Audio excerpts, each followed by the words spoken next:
দেখো ন্যারেশনের আর একটা ক্লাস যেটা হচ্ছে আজকে আমরা শিখবো সেটা হচ্ছে কি অপটেটিভ সেন্টেন্স। আমরা বাক্য যখন শিখেছিলাম বা বাক্য সেন্টেন্সের যে ক্লাসগুলো করেছিলাম, যারা অপটেটিভ সেন্টেন্স কি বুঝতে পারছো না তাদেরকে বলবো তারা সেন্টেন্সের উপরে যে ক্লাসটা আছে সেটা আগে মন দিয়ে করে তারপরে এই সেন্টেন্স ন্যারেশন চেঞ্জ গুলো করো। এছাড়াও এই ন্যারেশন চেঞ্জ করতে গেলে আমাদের যারা প্রথম এই ক্লাসটা করছো তাদেরকে আরেকবার বলবো, তোমরা ন্যারেশন ক্লাসের পার্ট 1 তোমরা আগে অবশ্যই দেখে এসো, অর্থাৎ ন্যারেশন চেঞ্জের বেসিকটা ভালো করে দেখো, তবে কিন্তু এইগুলো বুঝতে পারবা। কারণ এটা অপটেটিভ সেন্টেন্স মানে এটা একটা অ্যাডভান্স লেভেলের, এখানে আমাদের অনেক থিঙ্কিং পাওয়ারটাকে ক্লিয়ারিটি রাখতে হয়, না হলে কিন্তু এই ন্যারেশন চেঞ্জ গুলো আমরা করতে পারি না। তাহলে তোমাদের সামনে যে আজকে কিছু উদাহরণ তুলে ধরেছি, এই 3টে উদাহরণের মাধ্যমেই আমি বুঝে যাব যে অপটেটিভ সেন্টেন্সের ইনডাইরেক্ট পিস কিভাবে করতে হয়। তোমরা দেখো প্রত্যেকটা সেন্টেন্সই কিন্তু ডাইরেক্ট পিসে আছে না? প্রত্যেকটা sentence direct piece.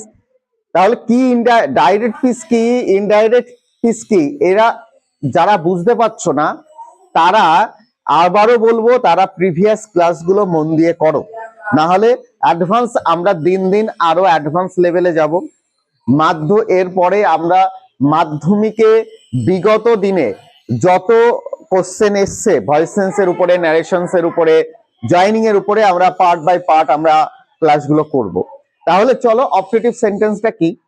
Optative sentence হচ্ছে এমন ধরনের বাক্য আমরা সচরাচর ব্যবহার করি বা আমরা শুনি যে বাক্যগুলোর মাধ্যমে আমরা কাউকে আশীর্বাদ করি, কারোর জন্য প্রার্থনা করি, তাই না? কারোর জন্য আমরা নিজেরা ইচ্ছা প্রকাশ করি।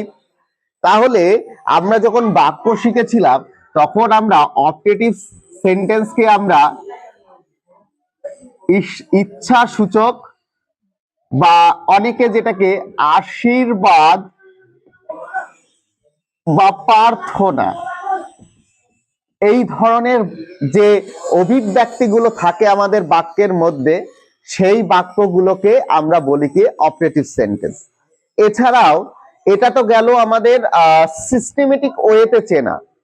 আমরা যদি কিছু স্ট্রাকচার মেনটেন করে চিনি তাহলে দেখবা যে বাক্যের আরএস এর শুরুতে মে শব্দটা থাকে, কি থাকে?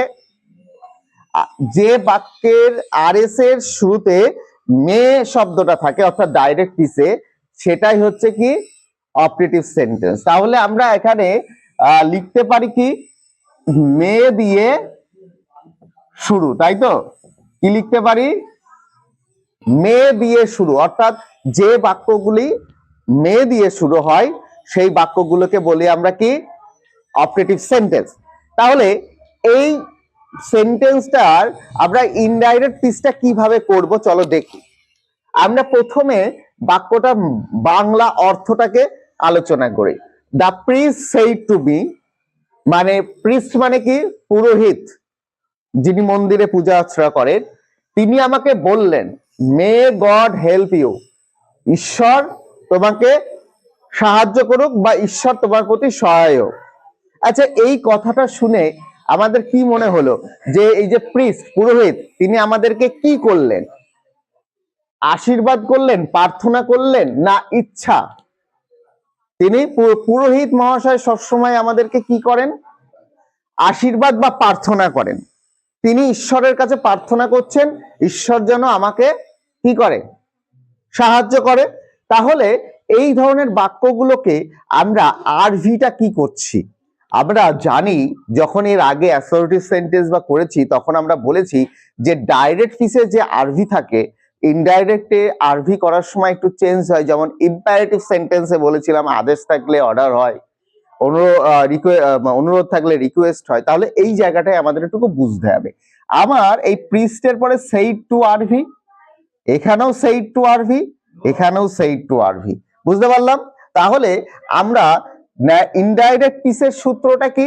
Speaker plus RV plus linker plus R S. এটা আমরা অনেক আগে থেকে শিখে আসছি, speaker plus RV plus linker plus R S. তাহলে আমরা এই বাক্যের স্পিকারটাকে দেখো কিভাবে করছি। দ্য প্রিস্ট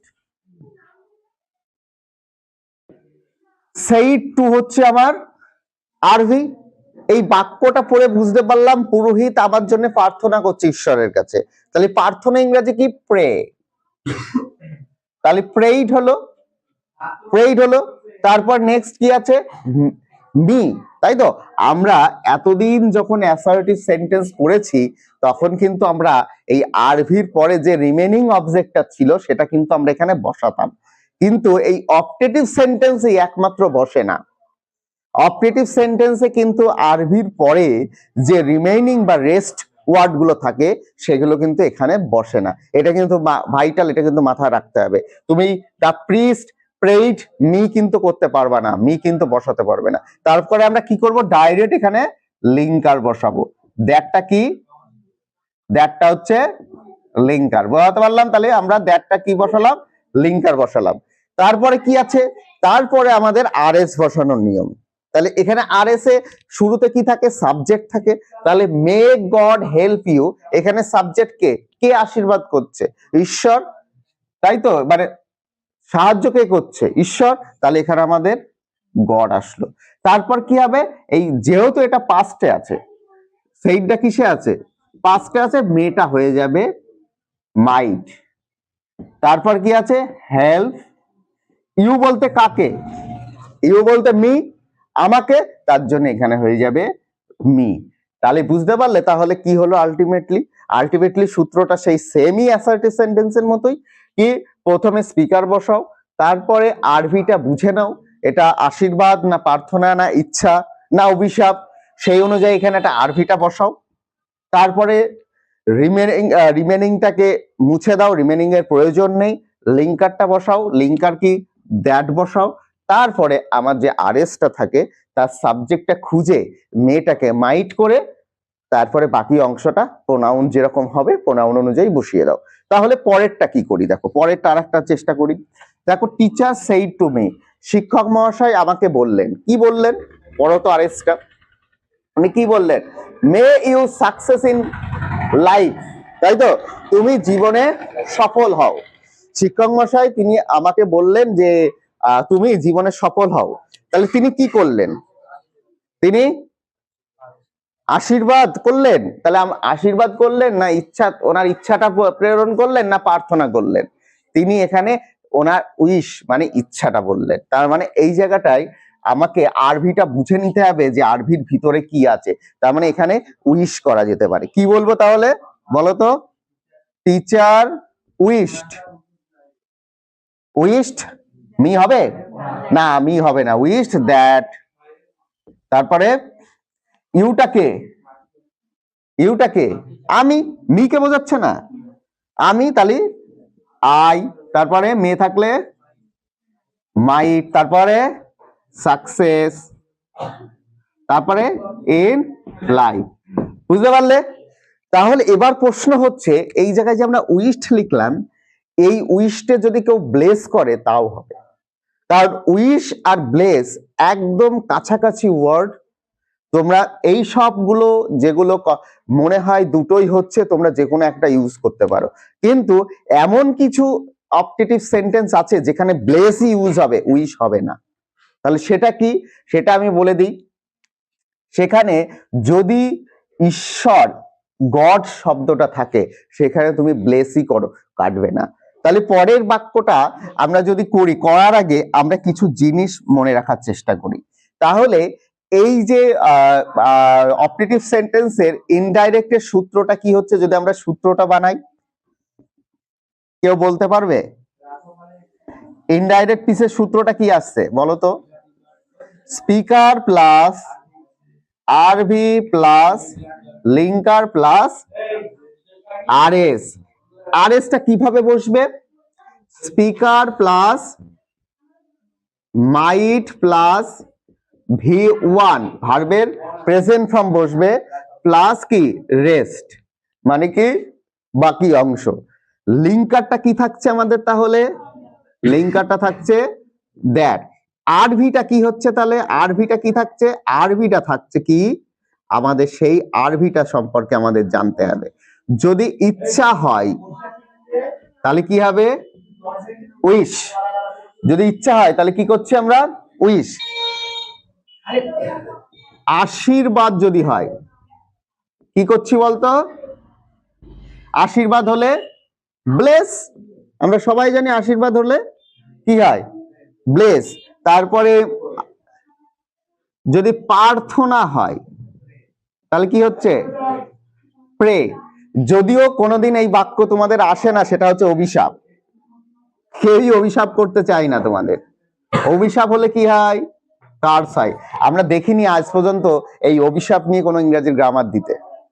তবু আমাদের কি শিখতে হবে। বলা তো যায় না কখন কোন এক্সামিনারের মাথায় কি থাকবে, তিনি অভিশাপ দিয়ে দিতেই পারেন। কিরকম? যারা দুষ্কৃতী বা যারা খারাপ মানুষ, ঈশ্বর যেন তাদেরকে শাস্তি দেয়, এটা তো একটা অভিশাপ। এটা অভিশাপ তো। তার মানে এই ধরনের, তাহলে আমরা বুঝতে পারলাম অপটেটিভ সেন্টেন্সের ন্যারেশন কিভাবে চেঞ্জ হয়। ডাইরেক্ট পিস থাকলে ইনডাইরেক্ট, আর ইনডাইরেক্ট থাকলে তার উল্টোটা হয়ে যাচ্ছে, শুরুতে মেয়ে দিয়ে দিচ্ছি। তার মানে আলটিমেটলি আমরা বলতে পারি কি, মেয়ে দিয়ে যে আরএস গুলো শুরু হয় সেইগুলোকে বলা হয় কি? Optative sentence. আলটিমেটলি ক্লাসটা কি খুব কঠিন লাগলো? সহজ। মাধ্যমিকে কিন্তু এই ধরনের গ্রামার কিন্তু দেয়।